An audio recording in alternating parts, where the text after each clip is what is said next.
సరే ఇంకోటి దీనికి కౌంటర్‌గా జగదీష్ రెడ్డి గారు గూడా కొన్ని వ్యాఖ్యలు చేశారు. అంటే రేవంత్ రెడ్డి, రాధాకృష్ణ ఏవైతే ఇంతకుముందు నన్ను కొన్ని మాటలన్నారో, కవిత గూడా సేమ్ ఆ రకంగా మాట్లాడడం నాకు కొంచెం ఏదో అనిపిస్తుంది అన్నట్టుగా మాట్లాడారు. సో, నిజంగేనా? అంటే వాళ్ళు ఈ కవిత వెనక వీళ్ళున్నారనుకోవచ్చా?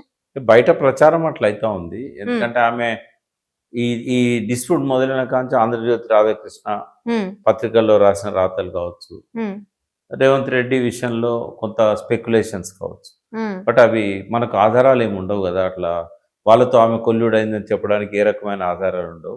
కానీ ఆమె చేస్తున్న ఈ ఈ పనులు, ఈ ఆరోపణలు, ఈ మాటలు, ఇవి బాగా ఉపయోగించుకునేది, బాగా ఉపయోగపడేటిది, బాగా అవసరమైనది ఎవరికంటే వీళ్ళిద్దరికి.